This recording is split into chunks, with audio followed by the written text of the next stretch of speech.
So বন্ধুরা, আমরা যে প্রতিনিয়ত ভিডিওগুলো দেখিয়ে আসি সেই ভিডিওগুলোর মধ্যে কিন্তু পার্টিকুলার এফপিএস আছে, মানে সেই ভিডিওগুলোতে কিন্তু মানে সেপারেট কিন্তু এফপিএস আছে। যেমনটা আমার ভিডিও যেটা দেখতে পাচ্ছেন, এটা কিন্তু 30 এফপিএস এ ভিডিওটা শ্যুট হয়েছে।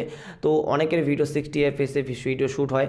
তো এরকমভাবে আপনারা যখন যে কোনো ধরনের ভিডিও শ্যুট করেন, তো সেই ভিডিওটাকে শ্যুট করার সময় আপনি যদি সেই ভিডিওটাকে মনে হয় যে একটু স্লো মোশন দিতে হবে, তো কতটা স্লো মোশন দিলে আপনার সেই সঠিক স্লো মোশনটা পাবেন বা সঠিক বা স্মুথ স্লো মোশন পাবেন, যে কতটা স্লো মোশন আপনাদের এই ভিডিওতে দেওয়া যাবে বা বেশি দিলে স্মুথনেসটা হারিয়ে যাবে। তো অবশ্যই আপনাদের এই ভিডিওতে পুরো ডিটেলসে আলোচনা করব। অ্যান্ড আপনাদের যদি কোনো ভিডিও না জানা থাকে যে এই ভিডিওটা কত এফপিএসে শ্যুট করা হয়েছে, সেটাও কিন্তু আপনাদের এই ট্রিক বা এই ভিডিও দেখলেই সেটা জানতে পারবেন। যে আপনাদের যে কোনো ভিডিও তুলুন না কেন, সেই ভিডিও কত এফপিএসে শ্যুট হয়েছে সেটা কিন্তু জানতে পারবেন, এবং কতটা আপনাদের স্লো মোশন অ্যাড করতে হবে সেখানে, সেটাও কিন্তু পুরো ডিটেলসে জানা যাবে। তো চলুন ভিডিওটি শুরু করা যাক। অ্যান্ড ভিডিওটি শুরু করার প্রথমেই আপনাদের বলবো যে আপনাদের ভিডিও কাফি রিলেটেড ইন্টারেস্টিং হয়ে থাকেন, তাহলে চ্যানেলটিকে অবশ্যই সাবস্ক্রাইব করবেন এবং পাশে থাকা যেটা বেল আইকন আসবে সেটা অলে প্রেস করতে কোনো মতেই ভোলা যাবে না। তো চলুন ভিডিওটি শুরু করা যাক এবং লেটস স্টার্ট। তো বন্ধুরা, প্রথমত অবস্থায় দেখতে পারবেন যে এখানে আমি পাওয়ার ডিরেক্টর অ্যাপসটিকে ওপেন করবো। সো পাওয়ার ডিরেক্টর অ্যাপসটিকে ওপেন করার সাথে সিম্পলি একটা ভিডিওকে আমি কিন্তু এখানে ইম্পোর্ট করে নিব।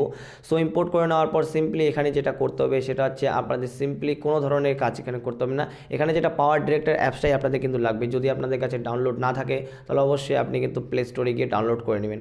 সো এটা ডাউনলোড করে নিতে হবে। অ্যান্ড এই অ্যাপের মাধ্যমে কিন্তু আপনি জানতে পারবেন যে আপনাদের ভিডিওটা কত এপিএসে শ্যুট হয়েছে, বা আপনারা যে কোনো ডাউনলোড ভিডিও, সেই ডাউনলোড ভিডিওটা কত এপিএসে শ্যুট করার ছিল সেটা আপনারা কিন্তু জানতে পারবেন, এবং কতটা স্লো মোশন দিলে আপনারা কিন্তু সঠিক স্লো মোশন পেতে পারেন বা স্মুথ স্লো মোশন কিন্তু পেতে পারেন।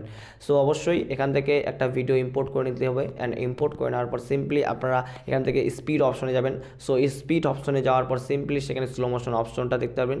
সো সেটা আপনাদের একটু মাইনাস করে দিতে হবে। সো মাইনাস করে দেওয়ার পর বেশি মাইনাস করলেই আপনারা সেখানে দেখতে পারবেন যে এই ভিডিওটা কত এপিএসে শ্যুট হয়েছে অ্যান্ড কতটা মানে কতটা স্লো মোশন দিতে হবে। যদি বেশি স্লো মোশন দিয়ে ফেলেন তাহলে অবশ্যই আপনাদের এখানে কিন্তু রেড অপশন আসবে, মানে ওয়ার্নিং টাইপের অপশন একটা আসবে, দেখতে পাচ্ছেন রেড অপশন হয়ে যাচ্ছে। সো অবশ্যই এখান থেকে আপনারা কিন্তু জানতে পারবেন যে কত এপিএসে শ্যুট করা অ্যান্ড কতটা স্লো মোশন আপনাদের এই ভিডিওতে দেওয়া প্রয়োজন। সো অবশ্যই আশা করি আপনাদের আমি বোঝাতে পেরেছি, অ্যান্ড আপনারা বুঝতে পেরেছেন যে আপনাদের যে কোনো পার্টিকুলার ভিডিওতে আপনাদের কতটা স্লো মোশন দেওয়া উচিত অ্যান্ড কতটা স্লো মোশন দিলে আপনাদের ভিডিওটা স্মুথলি স্লো মোশন আপনারা করতে পারবেন।